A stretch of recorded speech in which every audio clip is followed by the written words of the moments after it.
So yesterday in Chattanooga, Tennessee, I discovered more information that definitely says that the Noah flood never happened. So while me and Angelina were in Chattanooga, Tennessee, we took the opportunity to go to the top of Lookout Mountain. And at the top of Lookout Mountain, there is a museum that is a little bit below where the monuments are at the top of the mountain. So if you're there, take the trip down the stairs and you'll be able to see it. Now, in that monument, it talks about that part of the river bend called Moccasin Bend. Now, in Moccasin Bend, there were Native American tribes who lived there. And so when you go into the museum, you will be able to see inscriptions or information about it. So according to your Noah story, the Noah's flood occurred in and around 2500 BCE. Now, in around 2500 BCE, supposedly the earth gave up its waters, the skies gave up its waters, and all of a sudden the entire world became flooded. And after the flood, here was Noah and his three sons and their wives, and they repopulated the earth because no one on earth had survived. But when we went to Moccasin, when we went and viewed Moccasin Bend and went into the museum, then one of the things that we realized, and this is at Lookout Mountain, not over on Moccasin Bend, to correct myself, but it overlooks it. We realized that the Paleo-Indian period between 12,000 BCE and 8,000 BCE, that there were Native Americans who lived in Moccasin Bend during that time frame. It is derived that they migrated there across very different landscapes into the North American continent, following and gathering and hunting on the animals that were moving from the Northern Ice Age that was happening during the Younger Dryas Freeze. Now, for those who don't know what the Younger Dryas Freeze is, so about 50 to 35,000 years ago, there was an ice age. The ice age began to warm up around 15,000 years ago. But then all of a sudden, a deeper freeze happened. And during that deeper freeze, things got colder, so more migration occurred southward as people were beginning to adjust because things were warming up, but then things got colder. This is the time frame that the people from Moccasin Bend migrated down into this Tennessee Valley area because they were following the animals. Now, right around that 12,000 to 9,000 year time frame, there was a rapid warming that caused for a flooding of the coastal areas because of a 400-foot rise in sea levels, and that would not have affected the Native Americans in this area. The people in this part of Tennessee would not have noticed it as far as it being something that flooded them out in its totality. Would it have possibly increased the water table for the Tennessee River? That's a possibility, but there is no indication of it. There is no stories of it. There is nothing concerning it.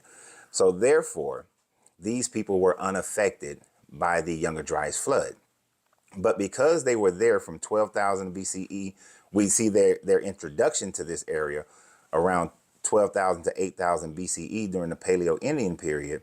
We know that they were already established in that area. Now, what that does is brings us to the time of the Ice Age going away between 8,000 BCE to 700 BCE, where the archaeological evidence found that they began to find new resources in this environment, and they began to support their lives by by farming the grasslands, by farming fruits and nuts and fish and shellfish from the river, and they became more of a structured tribe that stayed in this area and began to set up permanent occupation between 8,000 and 700 BCE, which is the Archaic period.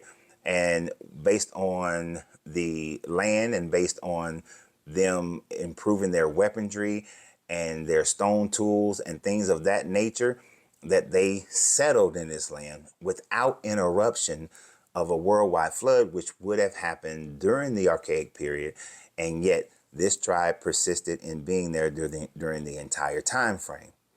And they even extended that time frame through the Woodland period from 700 BCE until 1000 CE, where they began to expand their population to create more villages and things of that nature and actually put up structures.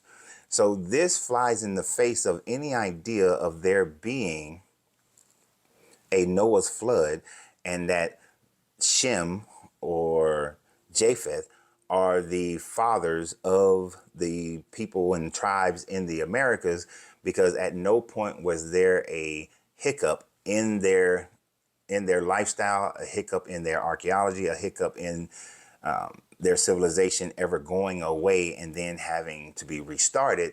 So they don't even have the Younger Dryas flood stories of someone coming to reestablish civilization for them, but they have the normal gradual growth of civilization until you get into the Mississippian, which is when they began to build structures and reinforcements and more permanent civilizations that was fortified, and began to build earthen mounds that are in the similar shape of pyramids, because when you're building with earth, pyramid structures are the most common that you'll find around in the world, because it is the strongest and most efficient way of building when utilizing that material.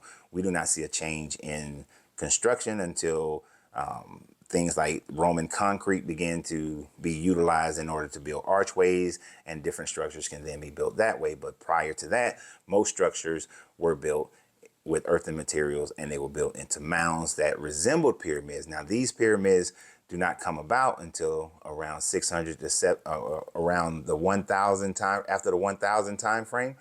So therefore, it is not connected to Kemet in any way. It is not connected to the Aztecs or the Mayans in any way. It was just a common structure that anybody who was thinking mathematically, anyone who was thinking building structures in a strong way, would have still built those structures in that way. Now, they originally were used for burial chambers, but then later became something used for religious and ceremonial purposes. And when the Spanish first came and met them, when De Soto, and it's not necessarily known if De Soto actually made it to the Tennessee Valley, but many of the things that Soto had traded with tribes throughout the Florida, Georgia area made its way to Tennessee. And that could have just been through cultural exchanges between other tribes throughout the region. So building pyramids has nothing, there is no connection to that. And I know many are going to say we were already here and that sort of thing, and that's fine. I could care less if you want to go in that route, but you actually have zero archaeological proof of that. There is more proof that black people were brought here. Now, the people who were here were people of color. I would grant you that. And like Angelina, who has so much more interest in these civilizations, because she has direct descendancy or heredity into the Native American cultures in the Carolinas. So, of course, for her, a portion of her ancestors were already here, but she also has the documentation to show that, as well as documentation to show her ancestors who came from Africa. So there's that as well.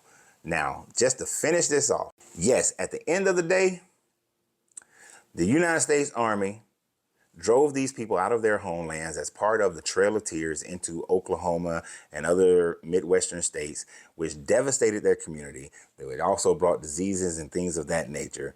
But it is good that it is still acknowledged and not erased history. And as a matter of fact, if you go to Chattanooga, they have a monument dedicated to the Trail of Tears, which is pretty cool. And we walked it, and it's like a stair-step waterfall that goes into the river.